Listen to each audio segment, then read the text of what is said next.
안녕하세요. 김서정 변호사입니다. 오늘은 제가 사기, 그리고 유사수신, 그리고 방문 판매법 위반으로 기소가 되었던 JS 사건에서 이사직을 담당했던 의뢰인의 2심, 즉 항소심이죠. 2심을 맡아 이제 제가 어떻게 감형을 이끌었는지에 대해서 간략하게 말씀드리는 시간을 갖도록 하겠습니다. 우선 제 의뢰인의 정확한 죄명은 사기, 그리고 유사수신 행위의 규제에 관한 법률 위반, 그리고 방문 판매 등에 관한 법률 위반 총 이제 3가지였어요. 그리고 이 사건은 재판을 받는 피고인들의 수만 무려 11명에 달하는 꽤 큰 사건이었습니다. 제 의뢰인은 이제 업체의 일정 지역을 담당하는 조직의 총괄 책임자였는데요. 직함이 총괄이사로서 조직에서 중한 역할을 담당하였다라는 이유로 1심에서 징역 3년이라는 실형이 선고된 사안이었습니다. 저는 2심부터 변론을 맡게 되었는데요.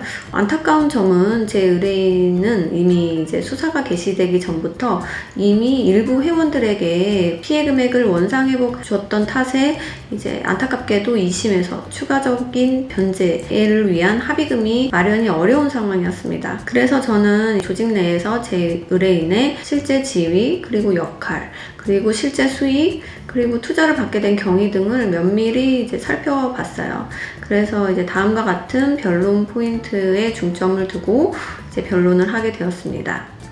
첫 번째로는 공소 금액의 피해 금액이 실제 피해보다 다소 이제 과장이 되어 있다. 그다음에 두 번째로는 피해자들도 쉽게 돈을 버려보려는 생각에 이제 허황된 내용에 속아서 이제 피해 확대가 되는데 일부 본인들도 책임이 있다. 그리고 세 번째로는 피고인이 이미 과거에 기소되기 전부터 일부 피해자들인 회원들에게 피해 회복을 위해서 상당히 노력을 한 정황이 있다. 그리고 네 번째로는 제 의뢰인이 공식적인 직함은 이제 이사이지만 실제 역할은 그냥 투자를 받은 중간 모집책으로서 본인이 투자를 받은 이유가 본인의 진정한 의사로 실제 사건의 상품을 꽤 괜찮은 상품이라고 실제로 생각을 처음에 했기 때문에 이제 본인도 투자를 했고 본인을 비롯한 이제 가족분들까지도 많은 이제 투자를 하게 되었다라는 점 등을 이제 증거 기록을 꼼꼼하게 정리를 해서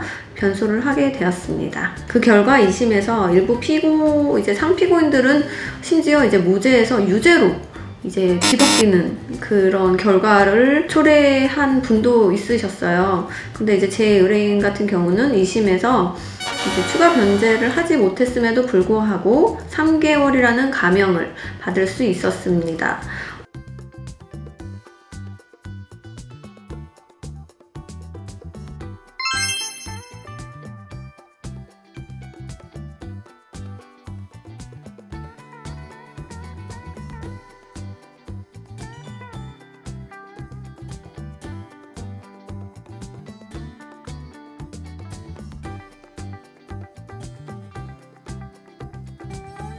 선고일에 일부 이제 공동 피고인들이 막 법정 구속이 되는 분들도 계셔서 재판장이 막 술렁술렁 거렸고, 이런 장면들을 본 제 의뢰인은 본인은 오히려 감형이 되었다며 제게 감사하다라며 이제 가슴을 쓸어내린 사건이었습니다. 항소를 하신다고 해서 무조건 감형이 되는 것이 아닌 점에 여러분들은 주의를 하셔야 됩니다. 객관적으로 드러난 사실과 이제 배치가 되는 무리한 무죄 주장을 막 계속 하시거나 반성을 하지 않는 모습을 비추실 경우에 자칫 1심 선고형보다도 오히려 가중된 처벌을 받을 수 있으니까 형사사건을 많이 다뤄본 변호사를 통해서 현실적인 조력을 받으시는 것이 매우 중요할 것입니다. 사기나 유사수신 방판법 위반 등으로 이제 수사를 받으시거나 재판을 받으시는 분들이 있다면 이런 사건들을 이제 실제로 이제 성공적으로 이끌어본 변호사의 조력을 받으시는 것이 매우 중요합니다. 그럼 다음 영상에서 또 찾아뵙겠습니다. 감사합니다.